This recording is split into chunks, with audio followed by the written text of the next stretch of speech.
कि दूसरी जानिब पाकिस्तान में शेड्यूल चैंपियंस ट्रॉफी 2025 के इनेकाद के हवाले से पाक भारत तनाज़ा शिद्दत इख्तियार कर गया है।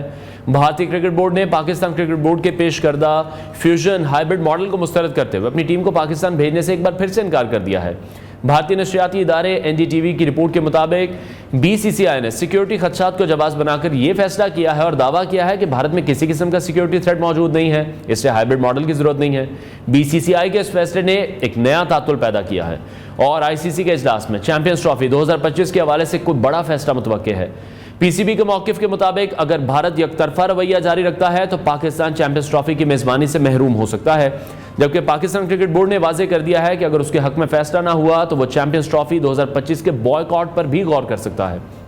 ICC के 5 दिसंबर को आज यानी कि होने वाले इजलास में इस तनाज़े पर हतमी फैसला होने की तवक्को है। इसी पर बात करने के लिए हमारे साथ मौजूद हैं स्पोर्ट्स एनालिस्ट सैयद मोहम्मद अवैस। बहुत शुक्रिया आपके वक्त के लिए। सबसे पहले पाकिस्तानी टीम की कारकर्दगी के हवाले से मैं जानना चाहूँगा, कैसी परफॉर्मेंस लग रही है आपको टीम की, खासतौर पर जिस तरह से दूसरे मैच में सुफियान मुकीम ने शानदार बॉलिंग की।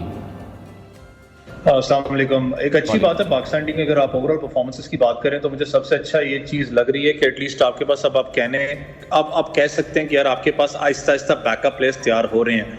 एक वक्त था, आपको याद हो, अगर थोड़ा टाइम पहले ही चले जाएं तो हम कहते थे कि यार हमने हर सीरीज़, चाहे वो बाबर आजम की बात करें, शाहीन की बात करें, जिम्बाब्वे तक की, हमने हर सीरीज़ खिलाई उन्हें हमारे पास, क्योंकि बैकअप प्लेयर्स हम सोचते नहीं थे कि यार हमने उनको भी मौका देना है। अच्छी बात है कि सीरीज़ के अंदर आप जाके बैकअप प्लेयर्स को भी मौका दे रहे हो, आपके पास बेंच लाइनअप भी स्ट्रांग हो रही है, क्योंकि ये एक हकीकत हमेशा है कि आपकी प्लेइंग 11 तब स्ट्रांग होती है जब आपकी बेंच लाइनअप, और बेंच लाइनअप के बाद जब आपके एक्स्ट्रा प्लेयर स्ट्रांग हो, क्योंकि कहीं ना कहीं वो जेन में होता है कि यार मैंने परफॉर्म नहीं किया तो मेरी जगह लेने के लिए 3 प्लेयर्स बैठे हुए हैं, तो आपने जो चांसेस इन लड़कों को दिए। लेकिन वही सबसे बड़ा जो इशू आता है ना, जब हम बात करते हैं प्लेयर्स की बात करें, चाहे वो अंडर 19 की प्लेयर्स की बात करें, शाजिब की आजकल बहुत ज्यादा नाम लिया जा रहा है, इन लड़कों का नाम ले जिनको अभी टाइम दिया जा रहा है, इनको चांसेस दिए जा रहे हैं, ये कहीं ना कहीं 1-2 सीरीज के बाद गायब हो जाते हैं। इनको इंटैक्ट रखना, क्योंकि T20 वर्ल्ड कप में भी आपका साल डेढ़ पड़ा हुआ है, तो आपके पास चॉप्स एंड चेंजेस के लिए बहुत ज्यादा टाइम है। आपका असली टारगेट है वो है चैंपियंस ट्रॉफी जो प्लेयर्स होंगे, क्योंकि उसमें बहुत से प्लेयर्स की वापसी भी होगी, किस तरीके से कॉम्बिनेशन पाकिस्तान टीम का बनेगा वो देखने वाली बात है। लेकिन अच्छी चीज मुझे ये लग रही है, चाहे वो आप साहिबजादा फरहान की बात करें, तैयब ताहिर की बात करें, तैयब ताहिर का मुझे उसने स्ट्राइक रेट अच्छा लगा, 150 प्लस के स्ट्राइक रेट से खेला। बहुत अरसे के बाद ऐसा कोई बैट्समैन आपको नजर आया। 5 मैं कहता हूँ कि शायद बहुत टाइम के बाद लिटरली नजर आया, 5वें नंबर पे जाके उसने इतने स्ट्राइक रेट से बैटिंग की। इरफान खान न्याजी की बात कर लें, वो 160-170 स्ट्राइक रेट से गया। तो वो जो इंटेंट की बात होती है स्ट्राइक रेट की, इन पोजीशंस पे उन बैट्समैनों को पाकिस्तान की जरूरत थी और आपको वो नजर आ रहे हैं। लेकिन चीज वही है कि आपको ज्यादा चांस देना है। कुछ मामला भी हैं जिसमें पाकिस्तान क्रिकेट बोर्ड में कहता हूं कि जब आप तनकीद करते हैं पॉजिटिव, लेकिन साजिद खान जैसे साउथ अफ्रीका टेस्ट सीरीज को स्टार्ट हो रही है, बड़ी हैरानगी की बात थी। उस लड़के की बात मैं कोट करूंगा, उसने बात कर बिल्कुल ठीक की थी कि यार 13 साल की उम्र से मैं परफॉर्म कर रहा हूँ, लेकिन जब परफॉर्म करता हूँ मैं ड्रॉप हो जाता हूँ साइड से। वो आपके सामने है, फिर ड्रॉप हो गया। मुझे नहीं पता कि उसको किसने ड्रॉप किया गया, क्योंकि अगर आप रिसेंटली आखिरी जो मैच देखें जो अभी खेला गया कायद आज़म ट्रॉफी का, उसमें 10 खिलाड़ियों को आउट उसने किया। पहले में 5, दूसरी इनिंग्स में 5 उसने खिलाड़ियों को आउट किया। उसको ड्रॉप करना, फिर रीजन एक देना कि जी वो विकेट्स जो सी थोड़ी सी डिफरेंट है, वहां पर पेस को ज्यादा सपोर्ट होती है। सेंचुरियन की विकेट जो सी है ट्रेडिशनली वो स्पिन को ज्यादा सूट करती है, पेसर को करती है, स्पिनर्स को भी सूट करती है, लेकिन उसको ड्रॉप करना मेरी समझ से गलत था। ठीक है, अच्छा, बिल्कुल आपने दुरुस्त पॉइंट भी उठाया। साजिद के हवाले से भी उन्होंने इंग्लैंड के साथ सीरीज में बड़ा ज़बरदस्त परफॉर्म किया, हम सब नहीं देखा, पाकिस्तान वो सीरीज जीती इसलिए सका था। अच्छा, बेंच पर मौजूद खिलाड़ियों को भी आजमाया जा रहा है, जो बेंच स्ट्रेंथ है उसको स्ट्रॉन्ग भी किया जा रहा है, साथ साथ ये जो कॉम्बिनेशन अब ट्राई किए जा रहे हैं, आखिरी मैच में भी हम देख रहे हैं 4 चेंजिंग्स हैं, ये टीम के लिए किस हद तक फायदेमंद हो सकती है ना लॉन्गर रन?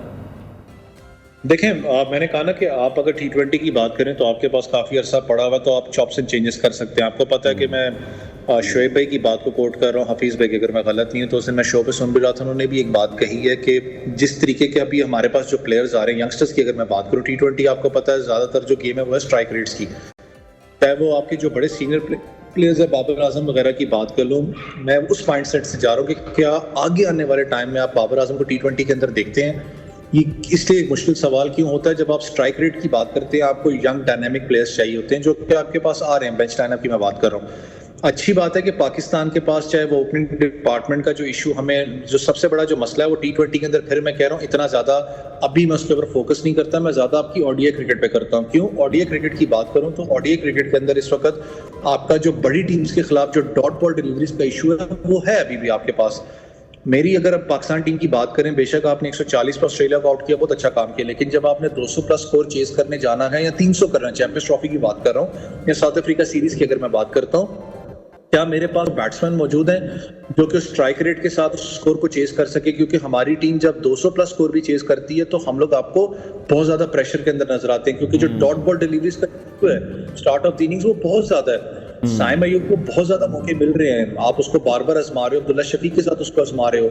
फखर जमान को फिर ड्रॉप करना साउथ अफ्रीका सीरीज से, इसलिए मैं कह रहा था क्योंकि अगर आप पिछले देखें साउथ अफ्रीका सीरीज में फखर जमान वाहिद प्लेयर था जिसने अच्छा परफॉर्म करके दिया था। फखर जमान की अगर आप बात करें तो फखर जमान ने पिछली सीरीज में, अगर मैं गलत नहीं, 200 स्कोर उसी ने किया था, दोनों मैच में 1 सेकंड हैंडल्ड आपको जिता के, फिर भी आप उसको ड्रॉप करें कि फिटनेस लेवल मामलात पे, तो ये चीज हजम नहीं हो रही थी। इसलिए मैंने कहा ना कि जो साउथ अफ्रीका सीरीज के बाद जो ट्राई नेशन सीरीज होगी वो आपका बेसिक साउथ अफ्रीका डिसाइडर है आपका। यहाँ से आपको पता होगा कौन लड़का चैंपियंस ट्रॉफी के लिए प्लेन उड़ान जो भरेगा, क्योंकि this is a decider series. और कुछ प्लेयर्स हमारे हैं जिनके हवाले से बोर्ड को बड़ा एक क्लियर स्टांस, क्लियर डिसीजन लेना पड़ेगा, जिनमें बाबर आजम भी हैं, फखर जमान भी हैं, जैसे अभी से आपने साजिद खान की भी बात की है। तो डिफरेंट सीरीज में इनको किस तरह से यूटिलाइज करना है, किसको T20 में खिलाना है, किसको टेस्ट में खिलाना है, ये अब डिसाइड करना बहुत ज्यादा जरूरी हो चुका है। अच्छा, दूसरी तरफ कैप्टेंसी सलमान आगा की आप किस तरह से देख रहे हैं? आपको लग रहा है इन फ्यूचर एक काबिल एतमाद कप्तान बन सकते हैं वो?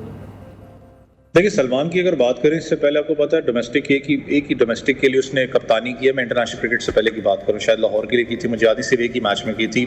कैप्टनसी का जो एक आप कह सकते हैं एक्सपीरियंस उनके पास नहीं है, वो आपको नजर भी आ रहा है। मैं खुद हैरान हूं, मैंने कहा ना कि पाकिस्तान क्रिकेट एक ऐसी क्रिकेट है कि जब एक तरफ वो कहते हैं कि हमें ना देखो, और वो ऐसा परफॉर्म करके देते हैं कि अगली दफा बंदा कहता है टीवी लगता है क्या करने लगे हैं, लेकिन फिर आप न्यूज भी ऐसी दे देते हो कि समझ ही नहीं आती क्या हुआ है। सलमान अली आगा अभी T20 में कप्तान है, वनडे में आपने वाइस कप्तान बनाया, तो साउथ अफ्रीका सीरीज में वाइस कप्तान ही नहीं है। तो मुझे समझ में नहीं आती ना वही चीज जब मैं बात करता हूँ कि आप स्टेबिलिटी कहते हो पाकिस्तान क्रिकेट के अंदर चाहिए, तो भाई वाइस कप्तान आखिर है कौन? आप स्टेबिलिटी तो लेके आओ ना टीम के अंदर। सलमान अली आगा जिस पोजीशन के अंदर खेल रहे हैं इस वक्त, अगर मैं बात करूं, बहुत ज्यादा उनको टाइम तो नहीं, अभी पाकिस्तान टीम के लिमिटेड ओवर्स की बात करूं मैं उसमें आया, लेकिन उनकी एवरेज 18 के करीब है, वो एवरेज सूट नहीं करती। अगर आप मॉडर्न डे क्रिकेट की बात करते हैं, वो पोजीशंस हैं जिसमें इरफान खान न्याजी ने, जैसे मैंने कहा ना, उसने 160-170 की स्ट्राइक रेट से खेला है। तैयब ताहिर की बात करें, उसने बड़ा तगड़ा स्ट्राइक रेट अपना रखा है। फिर अब्दुल समद जैसा एक प्लेयर आपके पास डोमेस्टिक के अंदर मौजूद है। अब बहुत से लड़के ऐसे मौजूद हैं जो कि स्ट्राइक रेट को मेंटेन करते हैं। सलमान अली आगा को जरूर एक एज है कि स्पिन बॉलिंग ऑप्शन का आ जाता है, लेकिन आप बेसिकली वैसा वाइस कैप्टन की अगर बात करूं तो आप लीड फ्रॉम द फ्रंट करते हो, बेशक कप्तान अपनी जगह, लेकिन आप भी एक 50% मैच जोन से आप कैरी करते हो, क्या वाइस कप्तान वो चीज नजर नहीं उनकी आ रही। तो जो मैंने कहा ना, वो प्रेशर है सलमान अली आगा पे क्लियरली नजर आपको आ रहा है। ठीक है, बहुत शुक्रिया। स्पोर्ट्स एनालिस्ट सैयद मोहम्मद अवैस हमारे साथ इन कॉन्वर्सेशन थे। बहुत